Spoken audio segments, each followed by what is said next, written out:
Everybody, and welcome to Ukraine Update here on the Shills. We've got some of the gang with us. We've got some of the gang showing up a little later, and a couple that are, probably not feeling the best and stuff and won't be here at all. So who knows what will happen as we move along here. 1 second. Let's switch that background to more of an evening scene, shall we? There. How about that? That's nice. Yeah. All right, so we got Yana in from Project Constantine. How's it going? Hi, guys. Good, thanks. Thanks for having me. We got Slavy in joining us as well, and it's over live on her channel too. How's it going? It's going well. Thank you. And Commander McMillan is not just here, but we can hear him.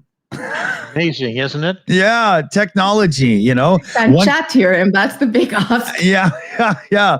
So far, so good. And Greg Terry will be here in a little bit. He's racing home from a secret meeting with a elite cabal that actually run the universe. So he'll give us an update from them.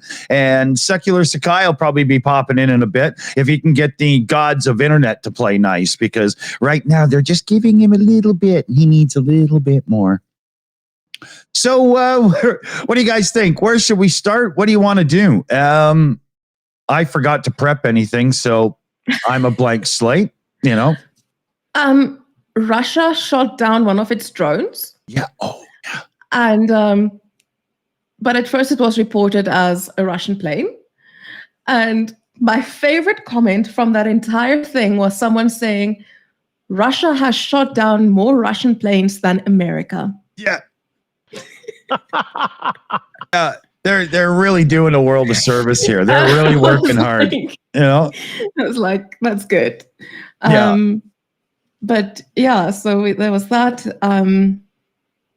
We like to laugh about that, but the reality is you get a lot of blue on blue engagements in war, and that's happened with, for example, the F-16s. One of the first F-16s that showed up in Ukraine was shot down by a Patriot missile. Yeah. Right. Yeah. The only thing is I remember sending one of my friends this, and she's like, and then I saw the news that it was a drone. I told her, I'm like, oh, that's sad. No Russians died. Yeah. By the way, speaking of Patriots, thank you, Romania. Thank you. Romania. So that's awesome.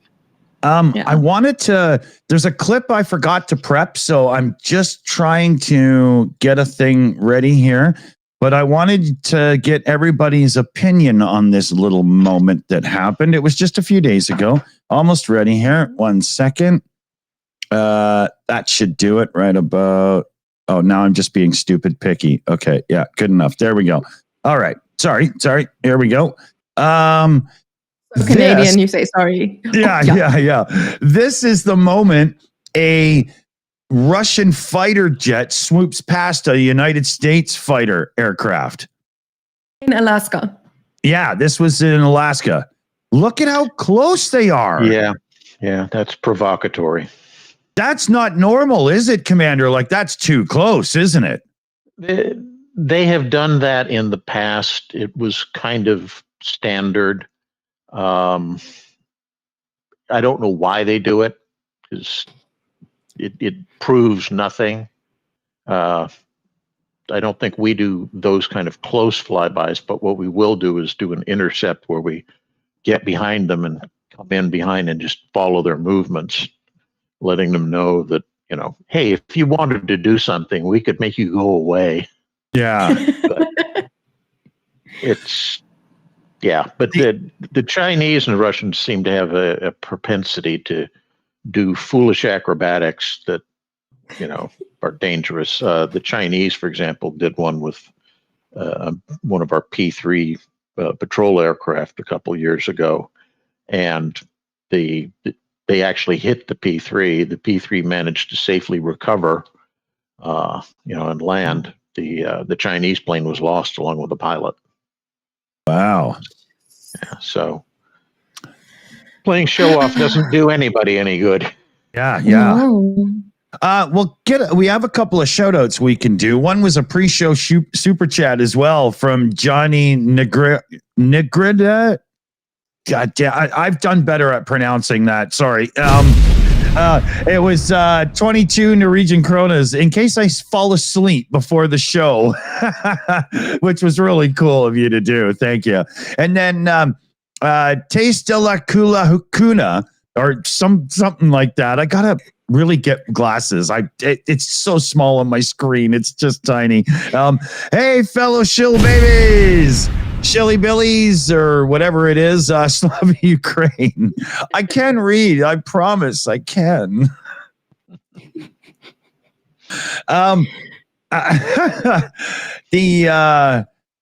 Okay, we've seen you read on the 42 show. We know you can read. Yeah. Normally I actually can. I spent the whole morning this morning waiting for my grandmother or my son's grandmother or his mother to call because he's supposed to come home in the morning. And I had forgot they have extra days off and are going to keep him for a little longer. And I'm just kind of sitting around waiting. It's a very strange morning. I haven't gotten anything right. So let's hope the show holds together. Yeah. Because I heard thunder. So far, so good. Yeah. So far, so good. We had the fall of a town. What's it? How's it pronounced again? What's it? Vulatar, something. That's it. Yeah. From what I understand about the situation, which isn't as much as some, it's got like a somewhat elevated position. It'd probably be best to wait until Greg is here because Greg knows that area and he knows the cartography as well. Yeah. So yeah, from what I read, it could be important going, Yeah, this is all part of that drive coming out of, I like to call it the Avdiivka salient, because you look and there's this bulge in the Russian line that starts way back at Avdiivka, and they've just kept going.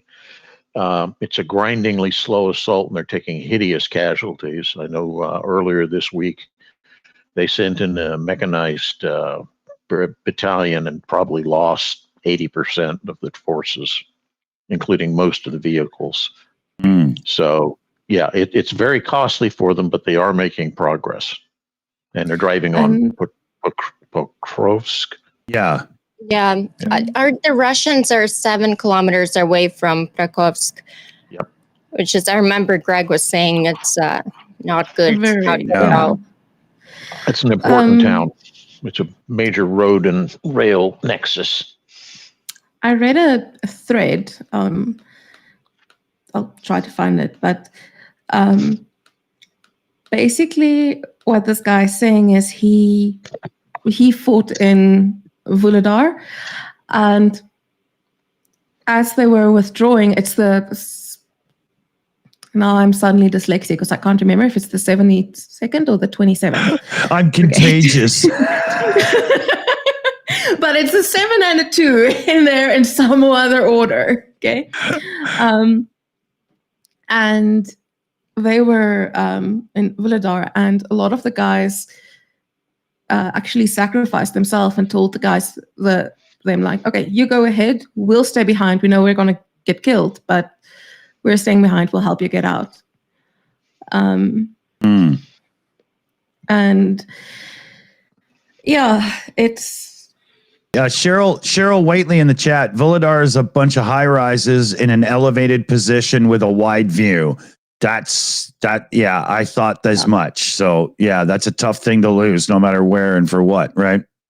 Yeah. I mean, I don't know a lot about combat and battle, but they're always going on about the high ground. So yeah, because you have better visibility of where the enemy forces are. Yeah, makes sense, Yeah, and particularly if it's got tall, high-rise type buildings on it, that makes it even more of a area you could use for spotters. It means anything in the flat area leading out towards Petrovsk is going to be exposed. So it's really difficult to counterattack in that direction. Right. There was a question for you there, Commander. Sure. The Russians it was the 72nd Brigade. Just corrected myself. Yeah. Okay. The Russians are planning an offensive in Zaporizhzhia. I think, is that Zaporizhzhia? Maybe just a slight. Yeah. Zaporozhye. Yeah. What is your opinion and prediction for that offensive? Depends on how well dug in the Ukrainian forces are in that area, and also how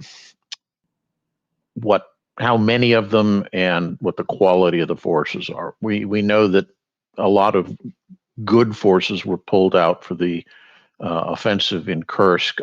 It looks like some of those may have been released and gone back to where they were. But if that's a thin section of the line, that's going to be dangerous for them.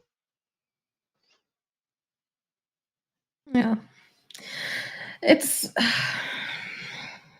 Yeah.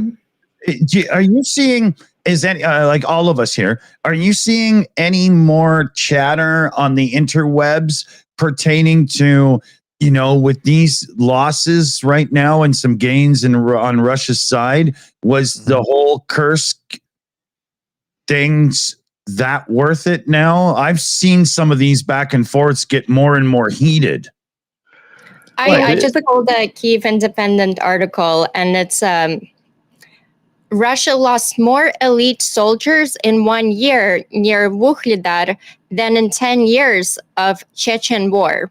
And this is from BBC reports. Yeah. No. The casualties have been hideous, and the only way they're able to make progress is to send in their better quality troops, which means they're thinning out other sectors of the line. So we also know it's starting to affect morale. We see units that are simply refusing to go up to the front. We see lots of desertion. So yeah, it's having an effect, and there's a lot of stuff going on inside Russia, which is, I won't call it protest, but it's kind of civil disobedience in a way. Because people are getting very unhappy about the situation. People are now starting to talk about how bad things are, whereas before it was something you never mentioned. Right. Yeah. Yeah. I want to make sure I caveat that so that everybody understands. Don't read too much into those statements. You're not going to get a bottom-up revolution in Russia. It's just not part of the psyche. Nope. Dick, with regards to your question on the Kursk offensive, when it happened, our guys in the East were already upset about it because we're in the Liman direction, in the the forest area there, and they were already saying we just lost Avdiivka. Yeah. Why are we doing this when the East is failing, when the South is failing? I remember Pete said it a while back. He's like, the line, it was during that time when everyone was saying it's, what are they called? A stalemate. They kept saying it's a stalemate. It was before the weapons came in, before the weapons came in from like the past 6 months in America, right? Mm. And Pete just told us, he's like, look, the line is moving. It's just moving in the wrong direction. Mm-hmm. It might be a meter today, 2 meters tomorrow, but they are moving. Yeah. And that is the thing. I mean, a lot of times we see those posts on social media where it's like someone makes a video and they're like, since the full-scale invasion, this is how far Russia has progressed. Okay. Yes, it's not a lot, but it came at a bunch of Ukrainian lives. Yeah. The costs are very high right now for meters and stuff, and very much. Yeah. I will say one thing is that wars are not won defensively. I would challenge people to find a single war where the winning side won it by out-defending the attacker. Yeah. So from that perspective, it kind of makes sense. If you do something where you attack and you force the other guy to have to think about his own situation, that may bring about some sort of negotiated settlement. I think that probably was what was going on in the mind's strategic thinking up at the top of the Ukrainian armed forces and political structure. Yeah. I won't second guess them. I think that was a valid move, but I also think that they might have been able to achieve more impact by using the forces that they were thrown into the Kursk offensive to perhaps cut off the salient of the Russians down in the Avdiivka direction, which would have netted a large number of POWs and casualties. So it's hard to say what's best. Right. They have better information than I do. I'm going off, open source, and they've got all the classified stuff. So it's hard to say. I think, Commander, you make a good point. Like, as much as we can sit here and we can think and speculate and everything, I mean, I think you know more than anyone that there is this conversations that are taking place that the public isn't privy to. The other thing I think is interesting, which I think will have, and it clearly is having an impact, is the Ukrainian, what I will call strategic bombing campaign against the Russian oil infrastructure, because oil right now is just about their only major source of income. And the fact that the Ukrainians are able to use their long-range drones and some of their long-range missiles to attack and neutralize these sites is impacting Russia's ability to generate money to keep the war going. So that's something that could have a lot more impact than we realize in the long run. I've been reading more and catching more and more articles saying by 2025, Russia's economy is going to go like completely kaput. There's a lot of speculation about that, but I think it's overstated. Yes, it will have a severe impact, but North Korea has an economy, and it's in arguably just as bad state of affairs as Russia is. Who knows if it's true? Whatever comes out of Russia, it's... The thing I think it has the most impact is the people who are getting money, not the state getting money, but the high oligarchs getting money out of the oil industry, whose profits are now being impacted. Those people are going to be disgruntled extremely by what's going on. That could become the nexus point for a movement against Putin to coalesce and eventually have a coup or something to throw him out. I'm not saying that's for sure. I also know if you look at the number of people high up in the Kremlin who've been accidentally falling out of windows, Many of them are connected with the oil industry. And guess who is inheriting all of their wealth and goods? Yeah. So that's another problem, is he's solidifying all that to himself. So he's the only one that's really feeling a major pinch as oil goes downhill. Yeah, speaking of which, is there any chance that the oligarchy or whatever, however you say that properly, could eventually be in a position where collectively together they can do something about Putin and his actions because it's not helping them financially at all? Yeah, and there has been speculation about that since the very beginning of this war. Yeah. That's the likely way. The almighty dollar talks more than anything, right? Yeah, but the issue is that the people in the upper tier of that oligarchy are all people who are very close friends with and associated with Putin, to the extent that if he goes down, they're kind of at risk of going down too. So it's in their interest to watch the next tier down, who are the ones who would likely do something against Putin, Right. and rat out on them and say, hey, Ivan over here is doing posting stuff on some site on Twitter, and wow, we need to make him go away. Oh, look, he fell out of a window. How tragic. Yeah. Like, wonder how they work it out. Like, what's in season, tea or window, depending on the heat of the weather. Well, with winter coming, we may start seeing skiing accidents. You never know. Oh, true. Yeah. A couple of questions as it pertains to nuclear power here. Sure. Like Nick in Time News there in the chat, how does the nuclear power plant in Zaporizhia play into the battle there? I think the Russians are playing chicken with it. They're basically saying, if you come into a position where you're either going to take this or cut it off, we will cause an environmental disaster by making the thing go supercritical. And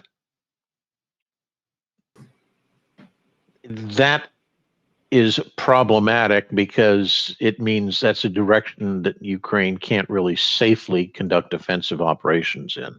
Yeah. Not that they've necessarily tried since the time when they hit Kherson, but yeah, it's an interesting quandary. And a follow-up here was any comments on the head of the power plant being labeled as a traitor and assassinated? Like, holy, right? Yeah. That's the kind of extremism that you don't expect from a country like, talking about Russia here, that has cities that kind of look like ours and stuff. You expect that outside of a cave in a desert somewhere, like that's daily life in Russia. I mean, the cities are perfectly honest. It is. Yeah. The cities are for tourists, and then the population lives elsewhere. Yeah. They all have to hide in the basement when the tourists come around, right? But you got to remember, this goes way back. I mean, back to the 1960s. If somebody played the Beatles and was heard playing, the Western music in Russia, they'd be arrested and sent to the Gulag. Wearing blue jeans was a crime. Yeah. People forget that. And that mentality still continues in Russia today. So if you get a guy who's running a nuclear power plant who says, hey, we got to be careful because this could, be a problem if it goes supercritical. Oh, well, watch what happens to you. Yeah. And I mean, we know that Russia doesn't care about ecocide because, I mean, there was the dam that they blew, but they also now poisoned the Desna River in Ukraine, which it is now more than 650 kilometers is polluted. There's not a single organism that survived. It is Europe's first completely dead river. Holy. I mean, not even Not even the Brits and the French could do that to the Thames there, you know. It's crazy, and I mean that's on a side where, you know, it's a side of things that doesn't get as much focus, obviously, because people are more important. But you look at it and you see, if you compare the Crimina forest, like how it is now, to a year ago, even year and a half ago, the difference is insane. And now you've got that entire lower part of Ukraine that's still recovering from when the dam was blown up, and now you've got a 650 meter long river that's just dead. Yeah. You got all these photos of Russians hunting endangered species in Ukraine. Like, there's all these photos of them holding, like, dead animals. And these are endangered species is a crime against everybody. Yeah. Right? That's against the world itself. Russia is like, hey, but these guys are just not tough enough to survive. We're just culling the weak. Yeah. Guaranteed that's what Russia thinks. Oh, yeah. But it's social Darwinism is what it is. Yeah. And that's the thing. They're also hunting civilians in Kherson. Yeah, that's a crazy story. Oh. I mean, Halina was in Kherson on, I think it was Wednesday. She went there because she doesn't only just work with Project Constantine. She works with another organization, and she provides counseling to the soldiers. And she went to Kherson, and I'm like, I know you're going. I wish you didn't have to go. Yeah. And then at 12, she told me, like my time, 12:30, so 1:30 Ukraine time. She told me, she's like, I'm back safe. I'm safe in Odessa. But it's terrible. They can find you in your home. They'll do like psychological warfare, scare you. I can't even imagine living through that, through such fear. It's absolutely insane. And these Russians who are operating the drones, they're incentivized to kill like a police officer. They'll get more money per person. Like, that is And then if they see the batteries running out, then they just drop it on the first civilian they see. Jesus. It's insane. And they call it safari. They call it safari, just to give you an idea, like how they view actual people. Yeah. Human safari. Yeah. Yeah.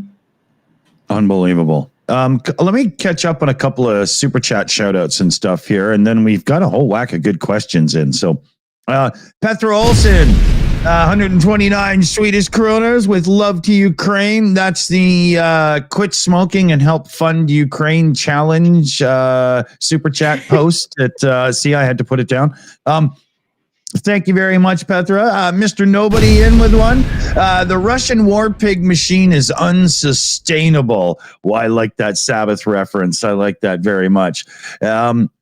We had Darren Vaughn join as a shill apprentice. Woohoo! Hey, welcome. Thank you so much, Darren. Joe Medley's gifting out 5 shills memberships. Cool. Thank you very much there, Joe.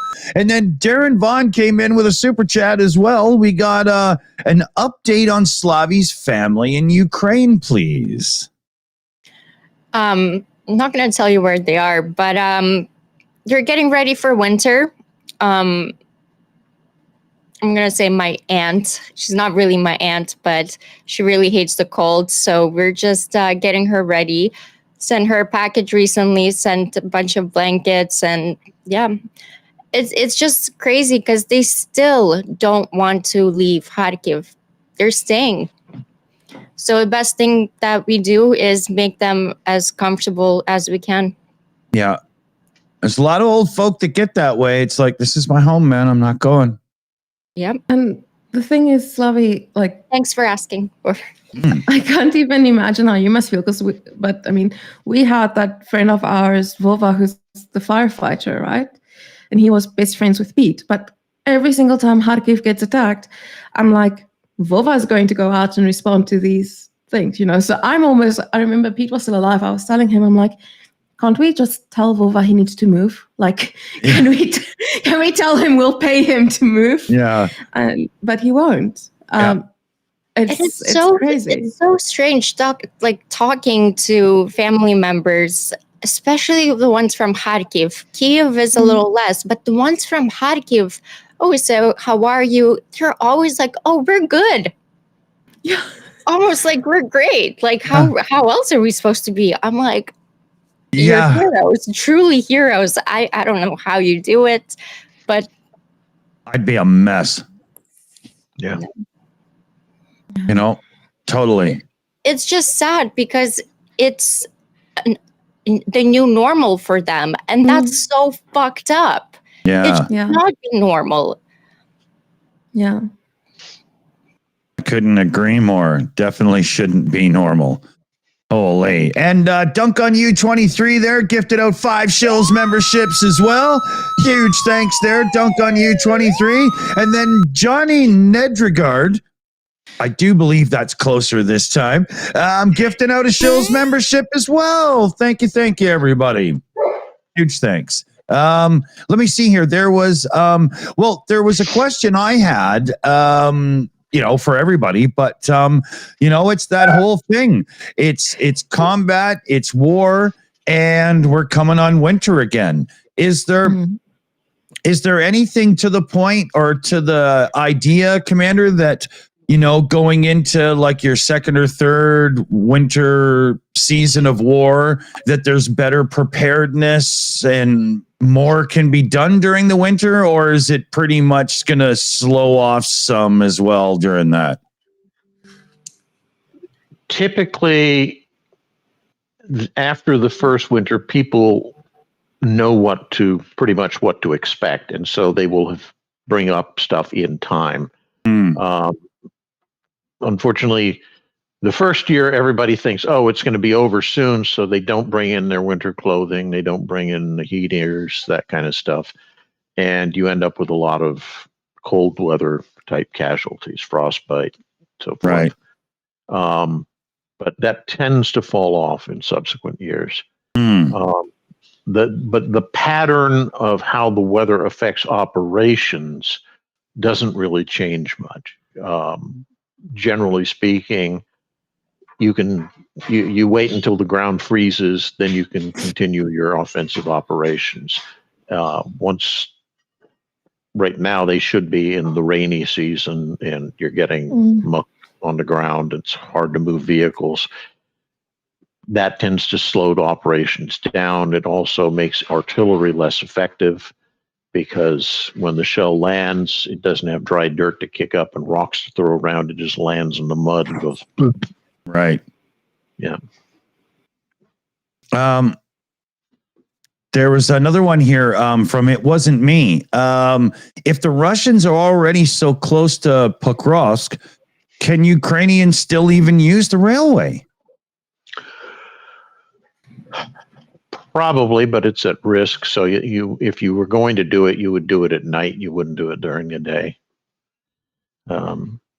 That's one of the fortunate things, is the Russians do not have as good or as much night vision equipment deployed for their forces as the Ukrainians do. So they can, I won't say safely, but at least it's less risky to travel at night. Is there anything to be said about, just the fact that they're Russians and they have like a seriously real winter, that they're decently geared up for it? And, if they make the preparations and get things on time and stuff, like you're saying, they could be pretty good in winter? Well, we look at it from two perspectives. From one perspective, the Russians, we know they're having trouble with supply line issues and so forth, in terms of getting munitions to the troops, fuel to the troops, food to the troops, medical care for the troops, etc. I would guess that the standards of the equipment they're giving them, for like winter coats and winter boots, may not be up to snuff, simply because of the internal in charge of the depot decided, instead of buying the $100 boot, I'm going to buy the $50 boot and pocket the rest of the money. Yeah. So there's that going on. Conversely, I suspect that the Ukrainian forces know what to expect, and they're getting good quality stuff. And we also have organizations like ours here who are doing stuff to fundraise to get them winter stuff that they may need. Right. There was a follow-up question to the whole winter thing as well here for Slavy. What about just civilians in Ukraine doing prep for winter? You know, changes to life with wartime and stuff? I think the biggest fear for Ukrainians now is the power outages. It's going to be even for a couple hours a day. That's cold. Yes. Very cold. Yeah, power outages of any kind in winter. In summer, you can get a window open, maybe a bit of a breeze and stuff, and it's not too bad. But in winter, that's rough. Yeah, and especially if you're older and you can't move around much. If you live on a high level, because there's a lot of high level homes, apartments, elevators will be out. It's a huge problem for the elderly to get into their apartments. So, yeah, it's going to be. I'm willing to bet that also homes and buildings in general in that area are nowhere near as well insulated as we have here in the West, which will further complicate the issue. Oh, they're insulated. Oh, they are? Those homes are, yeah. Okay, that's good news. Yeah. Yeah, because I know when the area I live in, we get power outages that'll last a day, in some cases weeks. The home stays reasonably warm, and there'll be a considerable temperature differential from outside to inside because the insulation is so good. I mean, I guess there's that, but I mean, I have a friend who grew up in Oman, and she's like, yeah, winters was like minus 40 degrees Celsius. And she walked to school. I'm like, you walk to school in minus 40 degrees Celsius. What is wrong with your parents? Welcome to Alaska. I'd be like, frozen. What? They'd have to put me on a dolly and move me like a refrigerator. I was like shocked, and I spoke about it to one of my other Ukrainian friends, and they're like, that's literally what we do. It's like, it's crazy cold. It's crazy. Yeah, I mean, I'm Canadian, and that's freaking cold. So Yeah. There was one here. Comments on the bases in Russian port being bombed in Syria. They weren't. There's my comment. They weren't. The Israelis struck Hezbollah targets in the city, and I'm blanking on the name right now. I want to say Latakia. I think that's it. That were near the Russian base and port facilities that are there. No ordnance actually fell within the compounds of the Russian facilities. Right. I think the Israelis are pretty careful about not poking the bear. That's bad. Yeah. Because, oh man, there's a big what if there. Okay. I do this week. I do especially have a lot of beef with NATO. A lot of questions for them. Yep. Well, let's hear. You want to go first, Slavy? Open the rabbit's hole and let's jump in. How NATO closed the sky for Israel. Ukraine has been trying to close the sky for, it's going to be third year. Yeah. And shooting, and even Ukraine's neighbors shooting down Russian planes and drones, that's escalation. Yeah. And you can't really go and say, it's just. And the media girl, Sabrina Singt for Washington, her answer was so, I wish I had it on me. She was like, well, it's different things or like different work. It was, maybe I can find it fast. Yeah. It's yeah. What's different about it? The spelling of the places? Yeah, exactly. No, the difference is that if you put a no-fly over Israel, who's going to make a stink about the whole thing? Nobody. Right. You put a no-fly over Ukraine, and you have to enforce a no-fly. That's the key thing to remember. You put a no-fly over Ukraine, and now you're fighting the Russians. Yeah. And that's that escalatory ladder that we've been talking about for 2 years now that everybody's terrified of. Yes. Yeah. But honestly, I think at some point you have to shit or get off the toilet. I totally agree. At this point, it's enough. It's just enough. It's the whole idea is the deterrent factor. You don't have one if you don't step up and say no. Yeah. Yeah, I mean, we're kind of in the same situation, and I hate to use these analogies. People kind of laugh at me, but this is the Spanish Civil War, where the French and the British all wanted to support and help keep the Republic alive, but were too wishy-washy to do anything, to intervene, to send substantial aid to the Republic, while the fascist countries supported Franco's nationalists. And poof, within a couple of years, Spain was a fascist state. Yeah. And it's because nobody wanted, I don't want to escalate, don't want to have a war. If you had, then Spain would have been in a situation where they would have been able to support the Allies in World War II. Yeah. And I think a big thing is, so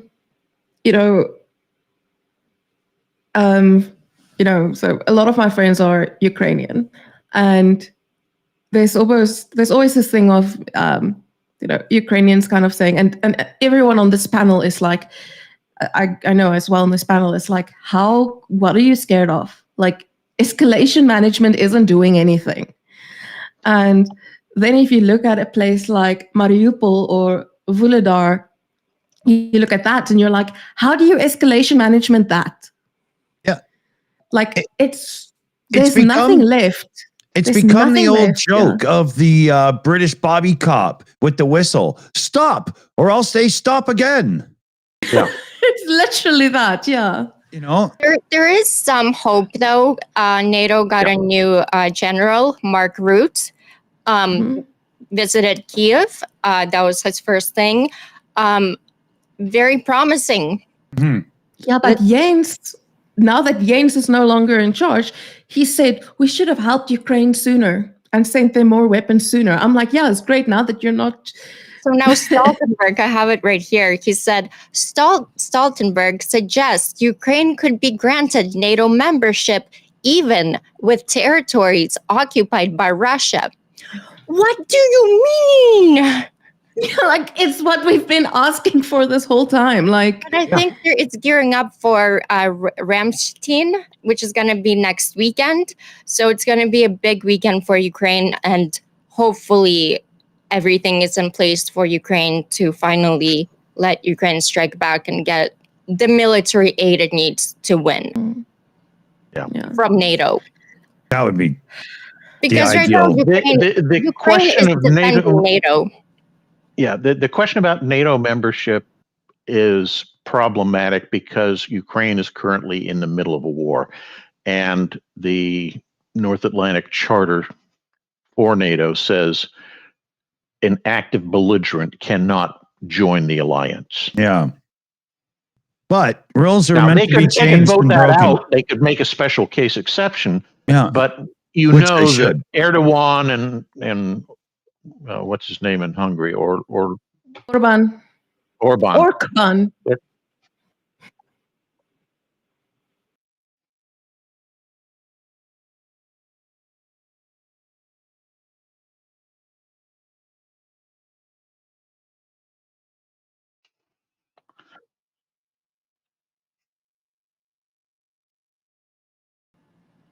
Yeah, I agree.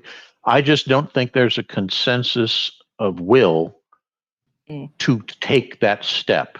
Yeah. That's the issue, is that nobody in the governments of NATO want to take that step for fear of what might happen should the Russians decide this is a cause to, launch nukes at them or something. Hmm. It's logical thinking. I just, like you, I'm mystified why they don't, but that's the thinking at the top. Yeah, I mean, this week was not like, for me. It's weird for me because like we had a lot of successes Project Constantine side, but it has not been a good week for Ukraine. No. On top of Vuhledar, there was a video of Russia executing 17 Ukrainian prisoners of war. And then there was another video that came out, I think it was yesterday or the day before, where they shot a Ukrainian soldier in the back. Brave. And yeah, right. And it's like, how do you escalation manage that? And on top of that, now I see that the head of the UN, Antonio, however you pronounce his surname. Guterres. He's Portuguese. I can't pronounce it. But yeah. Usually my rule with like any Iberian languages is I'm like, I don't want to mess this up. I believe it's pronounced stroke me off. You're incorrigible. But he is now going to attend the BRICS summit. He's been invited, he's accepted. And the BRICS countries have all decided it should be held in Russia so that Putin can attend. And Antonio is also going to join. And I'm like, cool. The head of the UN is going to attend, let's see, Brazil, that has election issues, and like everyone was up in arms about that. Russia, currently occupying Ukraine and Georgia. India, Modi. China, that's doing its own genocide and provoking in the Philippines as well. And South Africa, hey, at least we have like, for the first time in 30 years, we have a different political party. Sort of. It's a good alliance. But I mean, that's kind of the 5 members. Yeah. And the UN is like, yeah, this seems like something we want to join up. Let's go drink some vodka in Moscow, guys. Yeah. Odd thing. Probably not the best to have relations with a genocidal dictator. Right? Just I mean, see your future playing out maybe for next year or two, but your future is probably The Hague. Yeah. Okay. It's crazy. Yeah. Okay.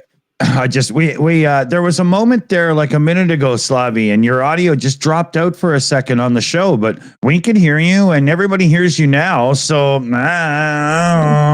just, one of those things, man. We could hear you, chat couldn't. Yeah. I never lost your audio. Yeah. I don't know what's, I did notice that you disappeared from your hexagon for like a few seconds. So there was just some kind of glitch in the matrix. Neo was being a prick. That's all. Wow. I got stuck in the matrix. Yeah. Yeah. You're new number 1. Lynn S in the chat there sending in a message.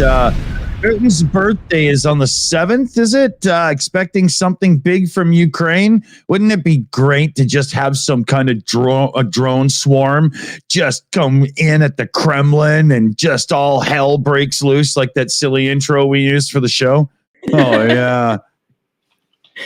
Yeah. Oh, Lord. It's at the same time, like on the one side, I'm like, yes, I expect Ukraine to do something, but more, I think Russia's going to do something. Because they're quite fond of using anniversaries and birthdays like this. Yeah. What we should have organized was like an archery competition, but the targets are Pootler's picture. And you see who can stuff two up his fucking nose. Yeah, that's crazy. Actually, no, with our viewers, I think darts would be more appropriate. Like just go to the pub and shoot some darts, you know? Yeah, that would be great. Yeah. We might have to do that, you know? Maybe there's a way we can do like virtual darts so we can put it on our website and people can show up and take a shot at Pootler dartboard during a stream. That'd be fun. Yes, but they have to pay for it so that we can raise money. Yeah, exactly. Yeah. Yeah. Ever the fundraiser. Amazing. How much do we charge them? It's literally gotten to that point because $1 per dart. Yeah. Helena and I were sitting there like we have money going out. Yeah. And we don't have money coming. We have money coming in, but like it's not to the extent, right? So a while back, Helena sent me a screenshot from John Parker's Twitter. So that's the guy who has John Straight Bus, okay? But he's like really fit. He works out and everything. And he did this photo where it was him in his undies with his dog, flexing his muscles, asking for donations, okay? And Helena was like, do we need to start working out so that we can get donations?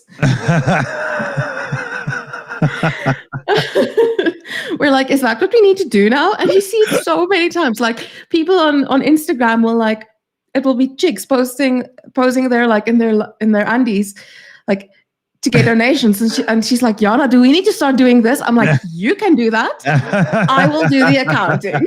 Like you can do that. Yeah.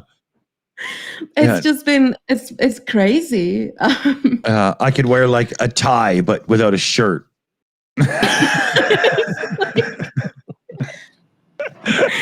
I was like, yeah. No, I trust me. I won't do that. I won't do that.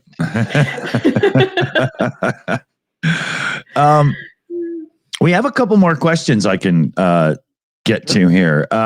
Lisbeth in the chat. Liam says if I do the accounting, that makes me Helena's pimp.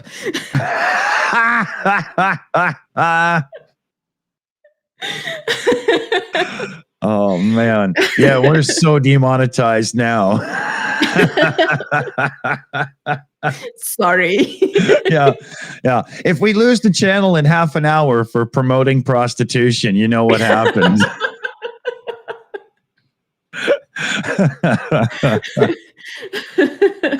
Oh, if ever there was a moment where the YouTube transcript needs to take context into account, this is going to be one of those moments. I mean, it's like on Rick's stream, Helena and I were talking and we're saying that I now manage the money. I've got the spreadsheet and everything. And it's become a joke internally that I'm the sugar mommy of PK. So, we had to explain to Helena what a sugar mommy is. And then she understood.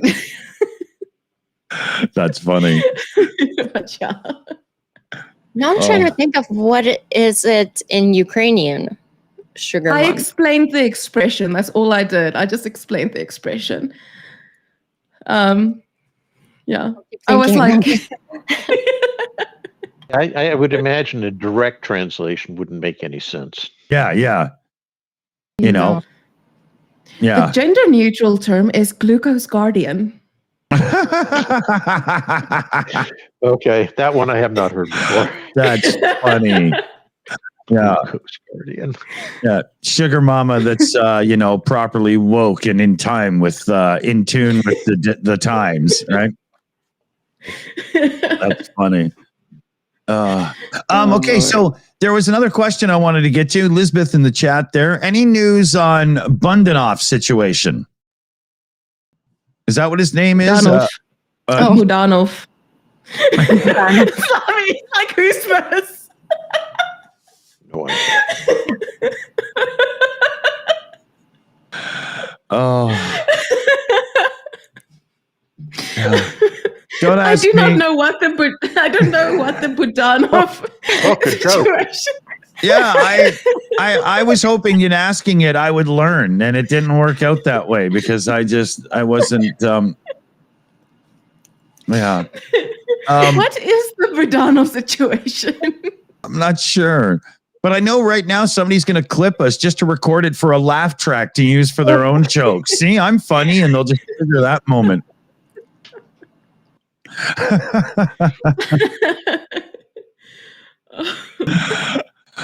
Budanov. Okay. Yeah, I got a phonetic there. Budanov. I'm still a little, friggin' Canadians, Rob, in the chat. I don't know, Oh, allegedly, Yermak wants Budanov fired. I'm like, Yermak needs to calm the fuck down. Yeah, that's no. Yermak needs to calm the fuck down. He's not the president. He's the chief of staff. He needs to sit down. No, we need him. Why? What's his reason? So many questions. That's just what chat said. I don't even know. I'm just reading chat. Okay, what? Let's see here. So that worked out well. Then there's the rumors. Someone else heard the rumors about Budanov isn't true. So we are less educated than chat on this topic. What was the last one? If it's that it's not true. Oh. Well, I'd just like to know what the rumors are. Yeah, that's it. Oh, there's a report here I wanted to bring up. Ukraine's defense forces used the ATACMS to destroy Russia's Nebo M radar. And this is like some kind of big, huge deal that Russia, it really helps them. So it's being said here that Ukraine's defenders will be able to effectively use Storm Shadow and Scalp PG cruise missiles in further missions coming up. That sounds like a really good thing to have happened. Yeah. I think I said some weeks ago when this was still an issue about why the ATACMS aren't being released, that it will probably happen without any formal announcement. It will just kind of just start happening. They will, give them backdoor permission and never say anything about it. Because that's the thing that I've noticed, because I watched the press conferences on that, and there's a journalist and he always asks, like, does Ukraine have permission? Does Ukraine have permission? And he's like, we've never told Ukraine they don't have permission. They can do what, but he's using such gray language. He plays around with it. He's like, Ukraine can do what they want with their own weapons.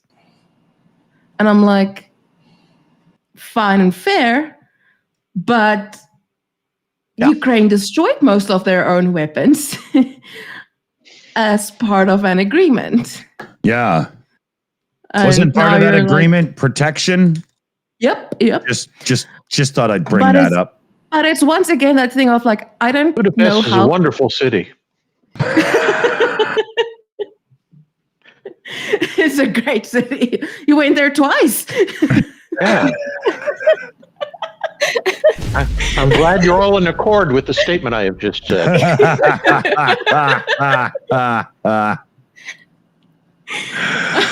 Yeah. I don't know. Clearly one of our more serious shows, so that's a good thing here. Tune in next week for more terrible puns by Lance McMillan. Yeah. Well, what did I say yesterday when we opened up the after show? Welcome to a show. Welcome to a show supported by heat rub and painkillers, fueled by cold ethyl, and filled with jokes so damn old even you lot forgot them. I stopped by your live show. I think it was yesterday, and you guys had naked Trump hanging from a statue in Las Vegas. That's what you guys were playing. I'm like, nice. I'm gonna go though. That people are flipping out, but these people actually made this big, huge naked Trump. Yeah. Oh, it's just creepy too.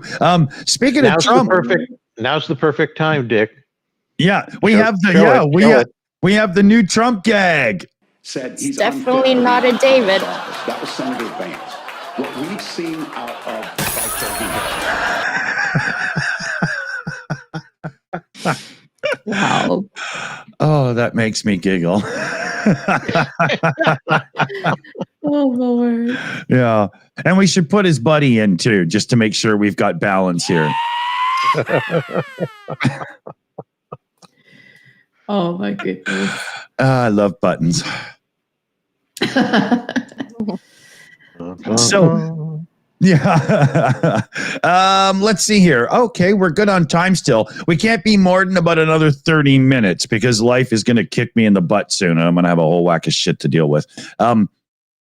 Let me go back because there was still some questions and stuff I hadn't got to. I had missed some other messages too. I was stuck in the wrong room for a while. Oops, my bad. Let's see here. Just Jimmy.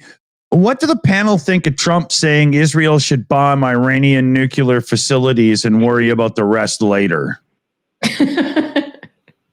Wow. Okay. As I wrote to Jimmy in the chat stream here, I said, I don't care about anything that comes out of the worthless mouth of the orange shit given. I ignore it. Yeah. But the concept, let's discuss that. Should Israel strike at Iranian nuclear facilities? Yeah. That's as bad as things are now. Striking at Iranian nuclear facilities would ensure that they're going to get worse. And that plays directly into Netanyahu's hands. Okay. Because if we want the stuff that's going on with Gaza, with southern Lebanon, all of that to stop, the first step is to get Benny out of office. And that means the fighting has to stop, and they can finish the prosecution of him for his illegal activities, and he'll go to jail. And then whoever is in place of him doesn't have that pressure of, I have to keep war going so I can't be removed from office, and then a solution can be found. Right. Okay. I got something I can show everybody here. This is... we like seeing things. Yeah. This is... Depends what it is. Well, this is... True. Okay, fair enough. Well, this... You'll like this. It's footage of one of the Dragon drones taking out a Russian tank.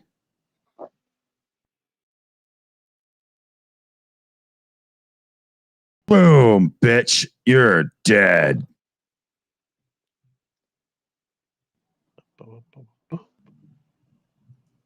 That had to hurt. Yeah.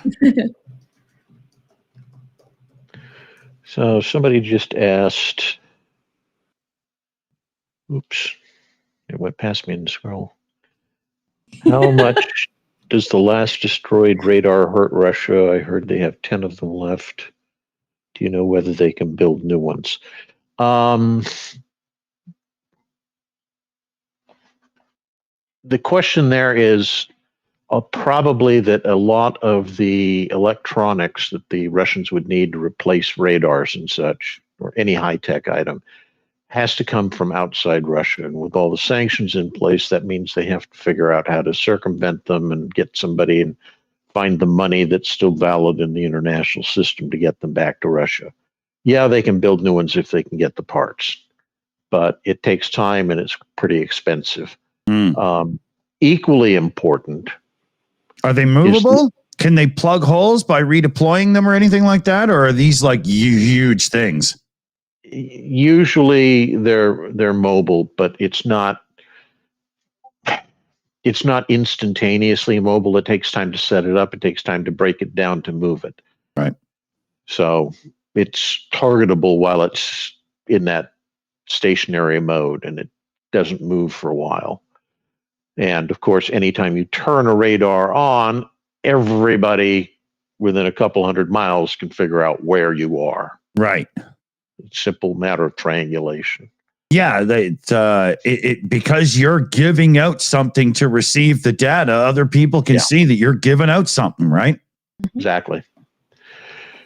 But I was going to say, more difficult than replacing the equipment is replacing the trained operators.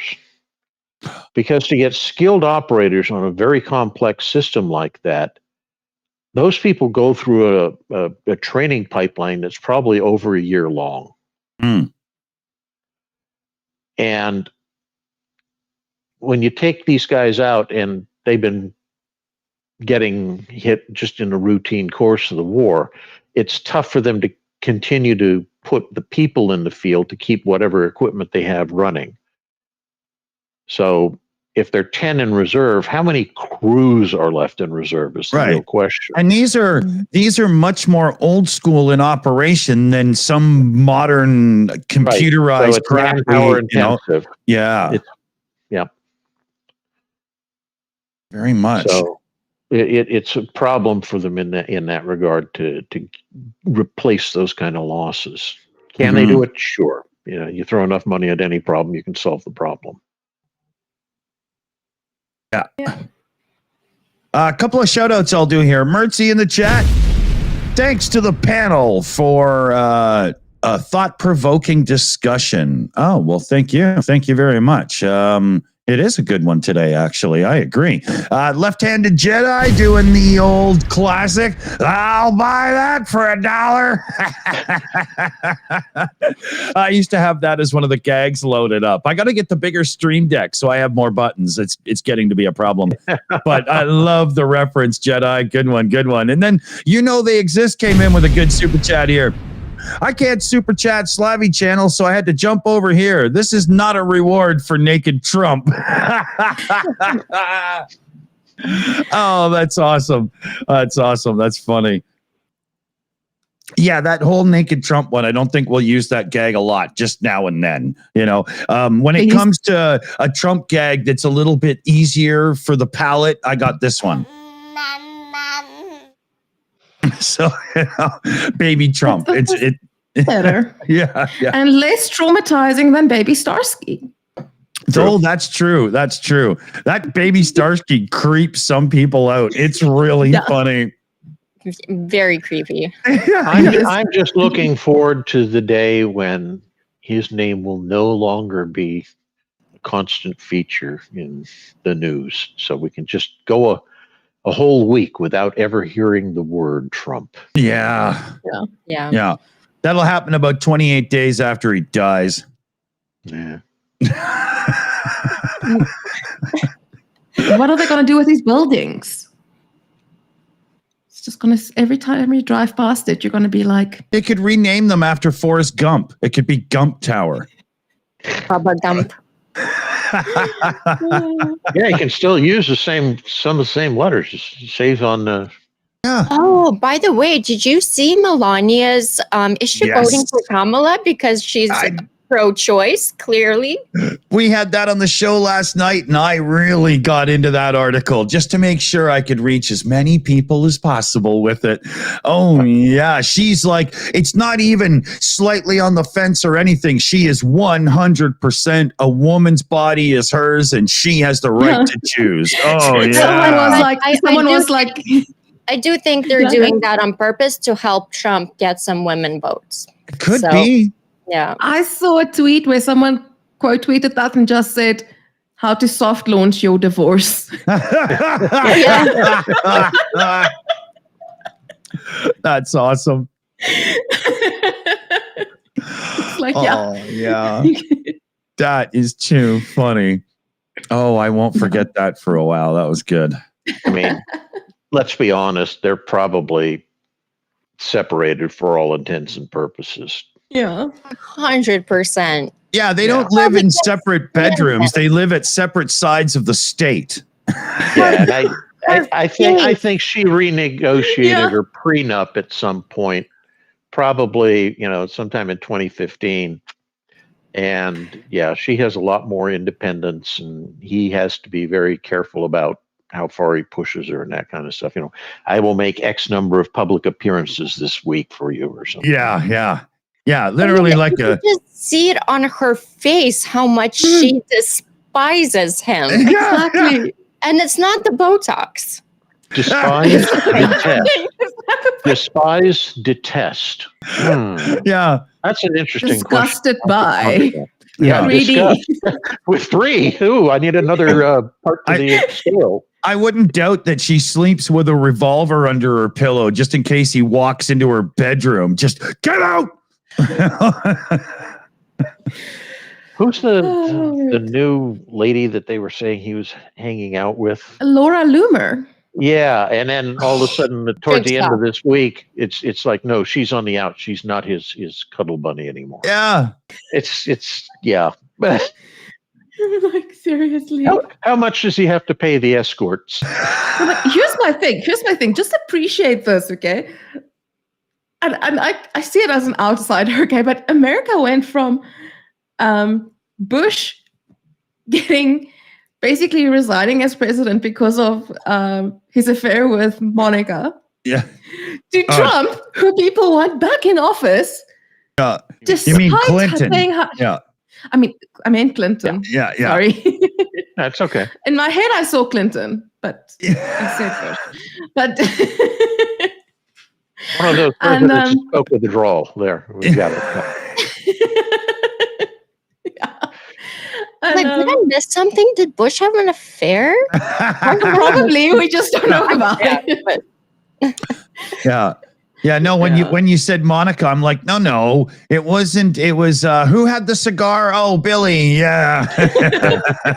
I knew I was like, yeah. So yeah. So it just went from Clinton saxophone getting out, player. Clinton leaving because of his affair with Monica, and people being like, this guy, he cheated on his pregnant wife with this porn star, but he spray tans pretty cool. But We want him back he's in a office. Republican millionaire. He can do whatever he wants. We can't hold him to the same standards as the rest of the country. Yeah, remember his whole thing about grabbing pussies? Helena is telling me, Yana, you can't remember Clinton. You were a child. I'm just saying, can we please make affairs sexy again? Good point. Yeah, we went from JFK and Maryland to this fucking shit. Yeah. No. I'm fascinated by the fact that the party that keeps Somebody's just like claiming Vance on it's the all couch. about morals and family values Yeah. is the one where it's just this constant litany of some GOP office holder or official getting caught with a couch, some sort of sexual weirdness. Between who was it? I can't remember if it was Bobert or MTG giving a hand job. Almost Bobert. Day. Yeah. And then, this Nazi black guy in Alabama or Georgia. Or whatever. It's just like, you go and get a catalog and select weirder nutcases to be office holders, but they somehow managed to do it. Or sorry, I just got to do a thing. Go ahead here. I got to make sure Greg's all situated. That's okay. Yeah. Just amazing. Oh, God. That's funny stuff. The hypocrisy is so deep, the whole country is drowning in it. Yeah. It's like, but I mean, it's the same thing with like people who admire Russia for their conservative values, conservative family values. It's like the spheres You're trying overlap. to tell me that killing people isn't a good conservative value? What's wrong with The spheres overlap. Hey, okay. The thing that's weird to me is like, it's like Russia has one of the highest divorce rates. Family values. Yeah. You can beat your wife because domestic violence is not illegal in Russia. Wow, what an Iranian look on life. I mean, it's just. Oh, Wow. Sally wants an update on the Project Constantine fundraiser. You're not Okay. asking me, are you? You're going to do it. Yes. Okay. So, Halina, that's one of the reasons I'm so excited to see Halina in chat, because she is on her way to the east. She got to Kyiv early this morning from Odessa. Then she got in the car and they started driving. We were going to have 4 cars going to the east, and that is what we say in the video about it. But then yesterday afternoon, turns out one of the cars had a last-minute problem. So that car will be going later. So we had 3 cars going to the east. And Halina took some really pretty photos and videos because she got herself a new phone. She's like, I need a new phone. I'm like, okay, why are you telling me? So she got a new phone, and we were both joking saying, can't believe your videos were this crap before, because look at this quality and the stuff you used to send me. But yeah, so then the drones and the batteries and so on, that will arrive by Nova Posta tomorrow or Monday. Yeah, so it's going good. It's going great. It's just, we're also at the point where the guys told us that their commander said, okay, hold on with the cars for now. We're like, not Shum, the battalion commander, like his commander was like, hold on with the cars for now. Can I just step in for now for 1 second? There's a thing you've got to change in your lingo. Huh? To us North Americans and probably people in other territories as well, you're saying cars, but you're delivering trucks, and they're a very different thing to us. Okay. And when you say that, we're thinking, why the fuck do they need a Honda Civic? Okay. That is actually not even, that's actually my Afrikaans speaking. Because we just say car. Like, right. And then everything else is a subcategory, but we're like car. So I'll say truck. Okay. So we have 2 Hiluxes going and on their way, and 1 Mitsubishi L200. And then the car that had to stay behind is an Nissan Patrol, so that I think counts as a SUV. So I need to start using categories now. I'll be more specific. Yeah. I mean, to be fair, I understand your confusion. I mean, Shum did drive around in a Lada on the front, you know? Yeah, I know you're not an old Saab 900 that needs a carburetor job or something. You know what I mean? Yeah, you know. Liz is like car equals Lada. No. Oh, no. Hey, Greg, how's it going, buddy? Hey, Greg. Hey, guys, nice to see you. And Hello. Sorry I'm late. No worries. Things all right your way? How's it, Things are great. It's homecoming weekend for my son. Played a phenomenal game of football last night. They won 36-0. Nice. They're now 6-1 and doing very well here in Western Pennsylvania. But today, of course, is the homecoming dance. So you have to go out with all the other hundreds and hundreds of people and stand around and take pictures. So the fatherly things have been done, and it's all good. Nice. I see Greg C's comment in there. Greg looks like he is a missile command. Yes, it is a missile command, and that is on purpose because right now, and I've been talking with my mods, and I'll go ahead and who says it usually? Nick from Yes, Nick. He says, I'm going to do a shameless plug now. That's very good. But here's the shameless plug in all seriousness. Probably one of the best videos of content I have ever made is coming out this evening. So going to validate the Russian, Syrian, Ukrainian, Hezbollah, Hamas, Iranian connection with proof and lay it out logically. But I'm going to do that as a premiere, like a regular video. I'll talk to the mods. Better not to do it live. I'm going to put it as a standalone so people can share it. And Gertis and I have actually been talking about that in the background some. And then we're going to do a live, most likely tomorrow, to then discuss it publicly with people because it's pretty interesting. The connection. We're just gonna prove it all because it's 100% connected. Yeah, I obviously haven't seen it, but thank you very much for doing something on this. This is a key thing that I think people are completely unaware of.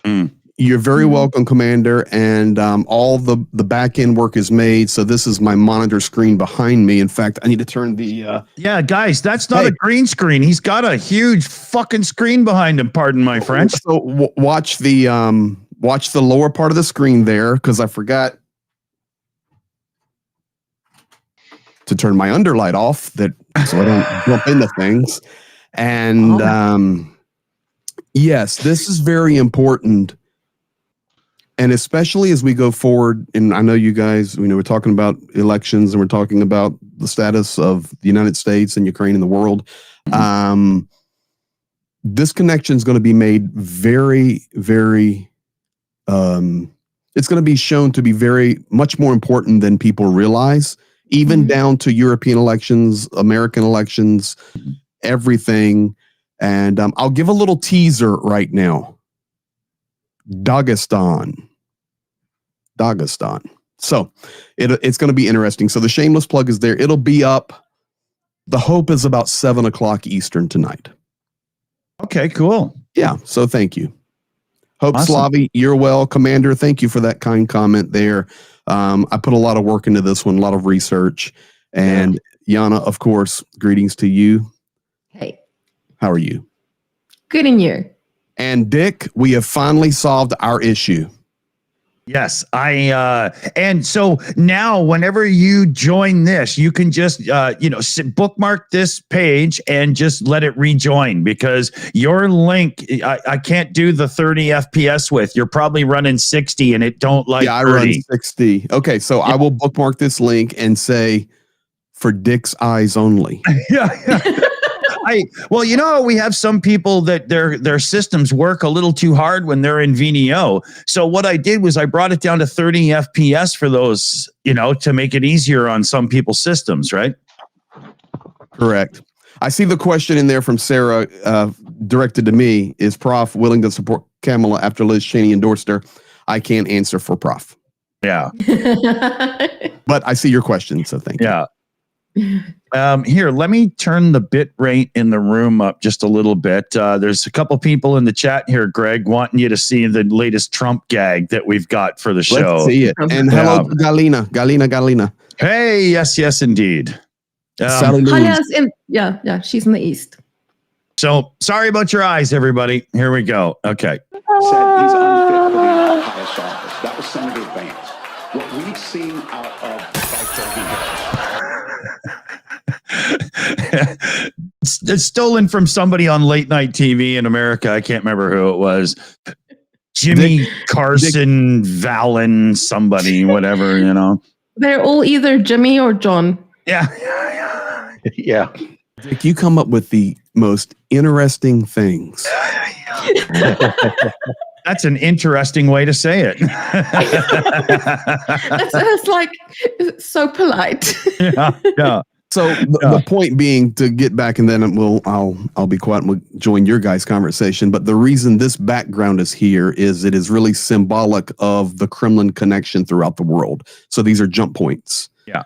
And we'll be talking about that. So thank you. Thanks for putting my background to shame. I'm not trying to. I love the red. It's beautiful. Yeah. I will tell you this. I do need to tell you this. I saw it in there from Sally Luz. Zhenya is feeling a little bit better. Good. So he's recovering, and I hope to get him on as soon as possible. But the man goes 24/7. And I mean, sometimes that's literal, and that's a slang for us, but nobody can go 24/7, 365. But if anybody comes close to that, it's him supporting his nation. Yeah, it's crazy. Yeah. It's tough. Yeah, I mean, but I feel like, it's it's difficult when you're like on the front and you do things like that. Because I mean, I'm pretty sure Zhenya looks at it and says, these guys need to get equipped. It needs to get done. Yeah. Well, let me tell you from my 12 months experience on the front, and I know Galina is rolling now as well. Yeah. It's actually easy on the front. So, I worry less about Halina when she's on the front because I know she's with the guys. So when you're off the front, meaning 100 kilometers from the zero and back, because anywhere within 100 kilometers, you can be hit by drones. And of course, you can be hit by Shaheeds anywhere, but more, FPV view drones now, some of those are touching out at 100 kilometers from the Russian side. And anywhere off of that, you have a little bit more feeling of safety. But when you enter that region within 100 kilometers, and then the 50, and then the 30, and then the 20, and the 10, and the 5, and the 2, honestly, the closer you get, the more, it's going to be weird to hear, but the more comfortable you become, because at least for us, we're not running around without intelligence. We're running around with our soldier buddies. We're running around knowing the score. We're running around knowing we're not going there today because that's probably going to be hit today. Yeah, you guys plan based on information, so this isn't, and so on. Like you have the inside track. You're just not waking up and going, let's go to that town next. No, those are the volunteers that get killed. To shoot straight. They're the ones that get killed. They mean well. They do well. They help amazingly. Yeah. But unfortunately, those are the ones that risk their lives even much, much more than we do. Yeah. Because we really do. Every region we're in, every quadrant, every place, it's nonstop. You've heard Johnny Pierce tell the stories. And you've heard Rick, the Ukrainian, tell the stories, and Andrew Mercado, where Zhenya literally runs. He must have 5 arms driving our truck. And I give him breaks every once in a while, but I'm doing other stuff as well, editing video, talking with people, all of that. He's moving us, and literally his hands are nonstop on these phones. And I know people would say, well, that's very dangerous. Well, where we go, there's not a lot of traffic. And if we hit something, we're going to lose anyway because it's a tank or a armored. You guys also don't wear seatbelts. No, we do not wear seatbelts. No. You're going against all the safety rules. But you don't You don't wear a seatbelt in a speedboat either, right? There's reasons for this, right? No, and Jane and I made the decision a long time ago, and all of our guys that we talk with, they says, listen, when you're over there, put your seatbelt on, but when you get within 100 kilometers, you take it off, because if you hear something coming or you see something coming, you don't want to be slamming into a ditch, trying to jump out of your vehicle and going. Yeah. It's just, that's a risk. Get the hell out. Yeah. Absolutely. And we have gotten out. Yeah. We have gotten out. So. Yeah. But Greg, what do you say about like that difference between the 100 kilometers between zero and the rest of the world? Halina does a lot. She also works with another charity, and one of the things she actually spoke about was the difference between, obviously you've got military life and civilian life, but she spoke about the difference between military family. So people who are, and it's a normal civilian family, but they've got a family member or 2 family members or whatever serving in the military. And she basically said that's almost a separate group, because people who don't have family in the military, they don't understand the stress that those who have family in the military goes through. And she said it's basically you've got this group of people, they don't fall into either category. And what she does is, her organization, they work with a lot of those family members to provide counseling and everything. But I think it speaks to the fact of like how big an impact this has on everyday life, on, people. It's not just, it doesn't just something that they worry about by themselves. It almost creates a sense of isolation from people. And it's one of those things that aren't really spoken about. But yeah, and I know it was difficult for Pete when he went to Kiev, for example, to see the contrast in life. And you've spoken about it as well, like that contrast in constantly seeing what's going on the front and the situation there, and then casual civilian life. And I think that contrast is something that's difficult to deal with, like on a. Well, I'm assuming, I'll make a little funny here, but it's a really serious question, and I would throw it to Commander McMillan. I believe he was a veteran of World War II. Looking at the way he's sitting there in that lounge chair. But I'm just joking. But I'm recovering from knee replacement surgery. But Commander, with your experience, is that something that happens throughout wars where, for Ukraine, for me, in our experience, it's once you get within 100 kilometers, it changes, and then the closer you get, it becomes more hellish, but in a weird way, more comfortable. Is this the way it's been in other wars and other experiences where conflicts or wars are taking place, and off the front line in other cities, sometimes it's just sad where people are not aware? It depends on the type of war. If it's a conventional type war like Ukraine is involved with right now, it used to be that being closer to the front lines meant you were in more danger. The further back you got, the safer you were. But when you talk about an insurgency, like say Iraq, Afghanistan, what have you, Vietnam, those kind of wars, you did feel in many cases less safe in the rear areas than you did when you were with a combat unit, because a combat unit in the front lines, not that there are front lines in an insurgency, but you felt better protected because you had all these guys with the right equipment to protect yourself, as opposed to in the rear, you were just people on lunch from the office with the pen in their pocket.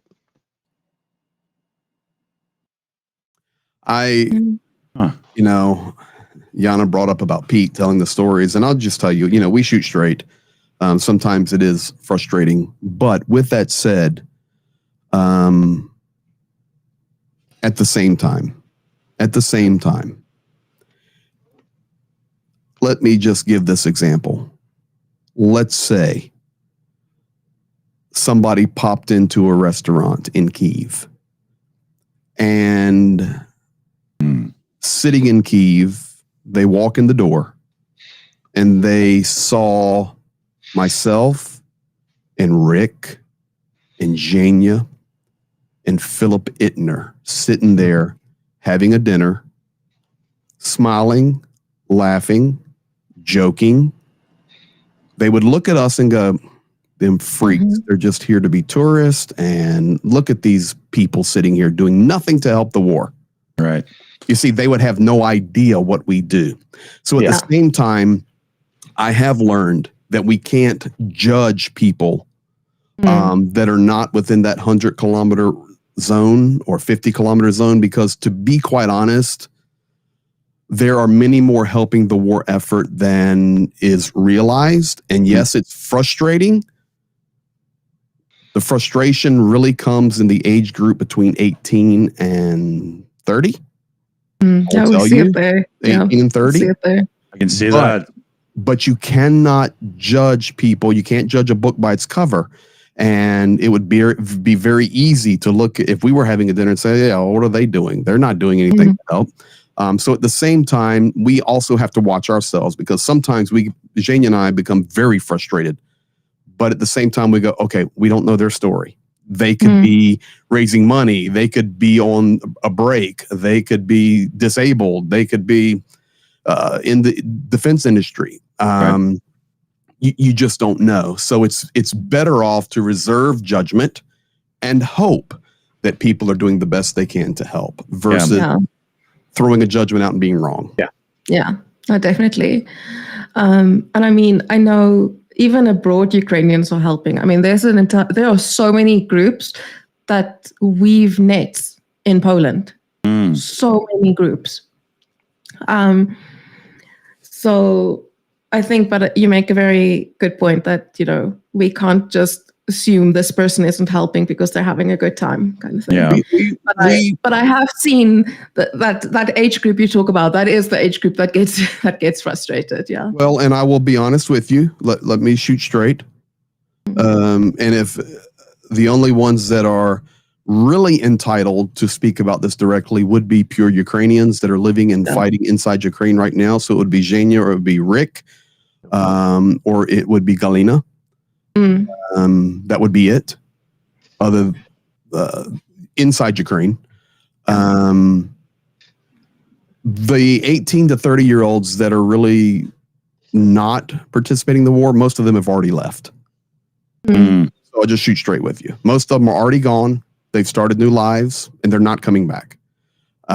So the ones that are there, I don't want to overly judge them as well. Yeah. They're still there in Ukraine, and they could have escaped. They could have tried to run away. And I can tell you that many of those guys, and that's the most difficult age group right there, to be quite honest. Even so, many of those guys are helping in coding, drone work, running errands. I can't tell you guys how many people are on our team that do things just to help us so that we can do what we need to do. I mean, literally where I stay in my apartment, and I think maybe I've popped this picture on once or twice. My buddy's name is Sasha. We've been friends for pushing 20 years. I have my own place there. My studio in Ukraine is set up there. I have my own room. And I can tell you he is disabled. He's a 3rd level. So in Ukraine, they have different classes of disabilities, and depending upon those classes is when, if needed, you would be called and mobilized. And he is a 3rd class, meaning the chance of him being mobilized is highly unlikely due to his health condition. He is a severe diabetic, and I'm talking crazy severe diabetic.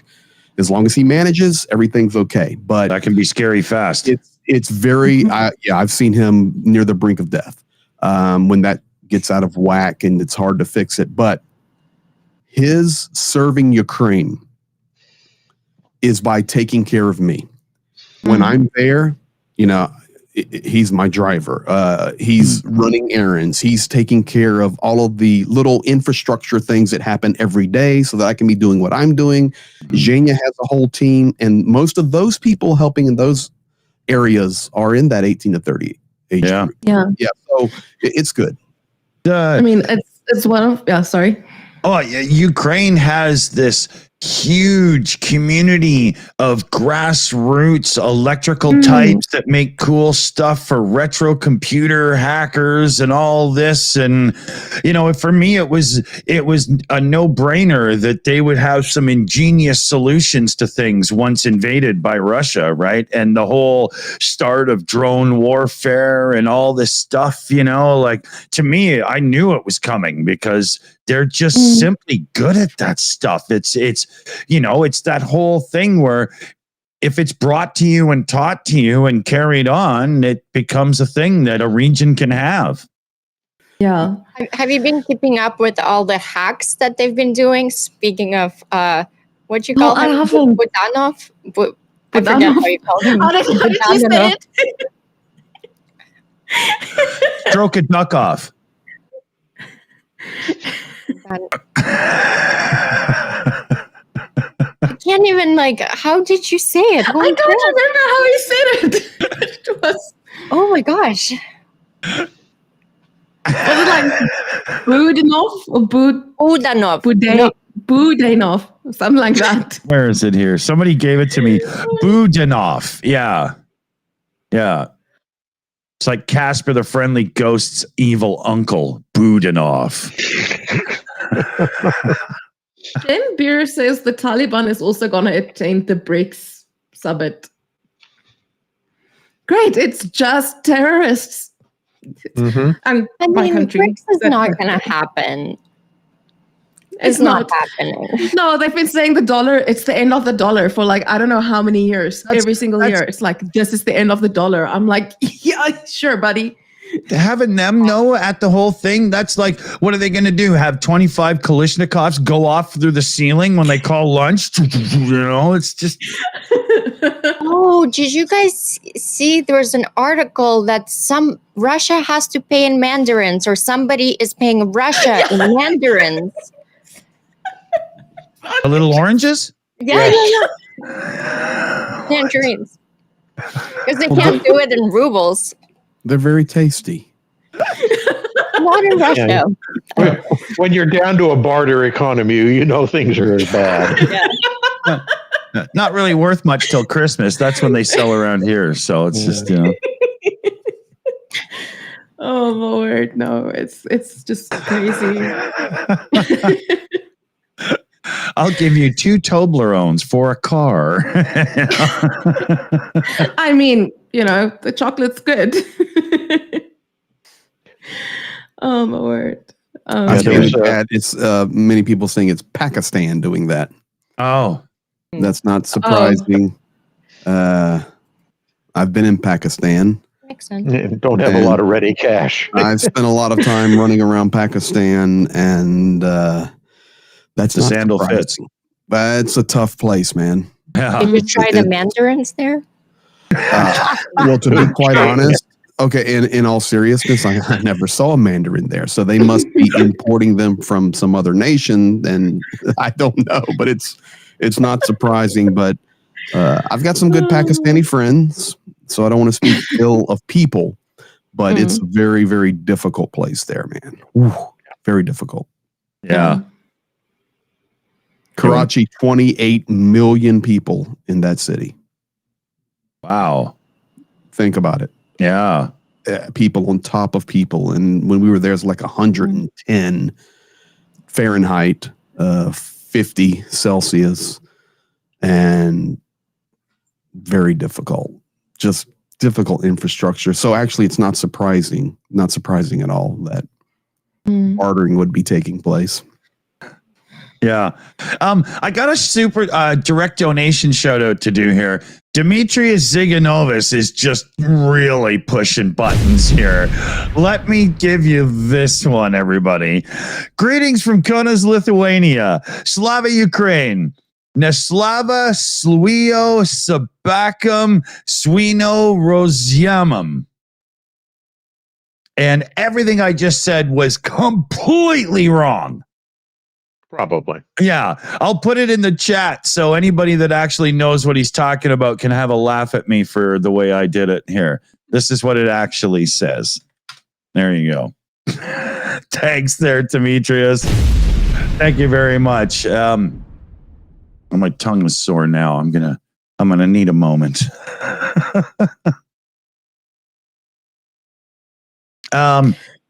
There was a couple of questions that we still didn't get to, and we still have enough time to get a couple in. My son's going to be later than I thought in the whole thing in life. So it wasn't me was asking, were the operators of the radar, I'm not getting it. Leslie Bowe.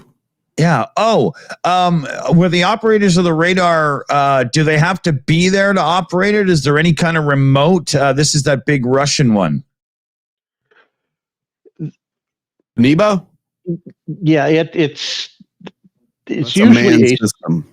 Yeah, but it's a series of vehicles that will all be near each other. There'll be a generator, there'll be the antenna array, then there'll be one that's the operations center, then there'll be the command vehicle or whatever.